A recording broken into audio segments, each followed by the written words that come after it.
সরকার যে টেলিফোন দিয়েছে সেটাও আমি ব্যবহার করি না। আপনারা যারা জানেন আমার আগের যে নাম্বার সেটাই আমি ব্যবহার করতেছি সরকারিভাবে। স্যার এই যে সত্যতা আছে কিনা, তাহলে আর সত্যতা না থাকলে আপনি ব্যবস্থা নেবেন কিনা?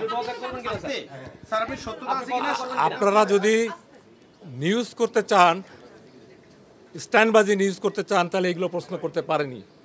এতদিন আমার সাথে কাজ করেছেন, বিন্দু বিসর্গ যেখানে সত্যতা নাই।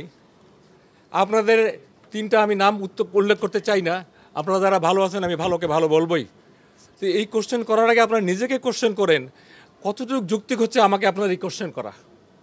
স্যার আপনি দেশের জনপ্রশাসন সচিব, সিনিয়র সচিব, আপনাকে নিয়ে এত বড় একটা অভিযোগ, আপনার এখানে অবস্থান কি? আপনি কি কোনো পদক্ষেপ নেবেন সরকারের সাথে? এই বিষয়ে আপনার কোনো আলোচনা হয়েছে? স্পষ্ট করা উচিত তো স্যার। স্পষ্টকরণ হলো অলরেডি 3টি পদক্ষেপ নেওয়া হয়েছে। এই 3টা চিঠি আমাদের ওয়েবসাইট থেকে নামাই নেবেন। একটা হলো আমরা তথ্য সচিবকে চিঠি লিখেছি এবং সেখানে এই পত্রিকাটার নাম আছে এবং ব্যবস্থা নেওয়ার জন্য সরাসরি সরকারি চিঠি দেওয়া হয়েছে। এটা প্রেস কাউন্সিল আছে, অন্যান্য যা নিয়মকানুন আছে আমার চেয়ে আপনারা ভালো জানেন, তারা ব্যবস্থা নিচ্ছে। 1। 2 নম্বর হলো যাকে কেন্দ্র করে এই ভুয়া লোক, তাকে তার বিরুদ্ধে আইনানুগ ব্যবস্থা নেওয়ার জন্য স্বরাষ্ট্র সচিবকে লেখা হয়েছে, যাতে তারা মেবি 1 দিন 2 দিনের মধ্যে তখন আমরা নিউজ করতে পারবে হি উইল বি অ্যারেস্টেড এবং রিমান্ডে তার চলে যাবে।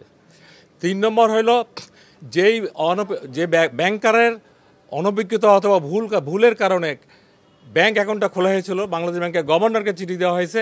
এই ব্যাপারে শুধু ওনার ব্যবস্থাই হবে না, অন্যান্য ব্যাংকেও যাতে এরকম আর কোনো সমস্যা না হয় সেই পদক্ষেপ নেওয়া হচ্ছে।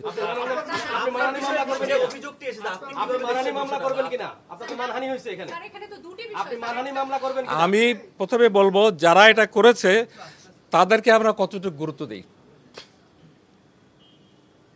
একটা রাস্তার লোক আমাকে অনেক কথা বলতে পারে, আমি রাস্তার লোকের পিছু দৌড়াবো না? আবার আমরা সরকারের পজিশন থেকে জনগণের স্বার্থে কাজ করি, যেভাবে আছে সেভাবেই কাজ করব, যতদিন করবো আল্লাহ হায়াতে রেখেছে আমার নিয়মকানুন মোতাবেক।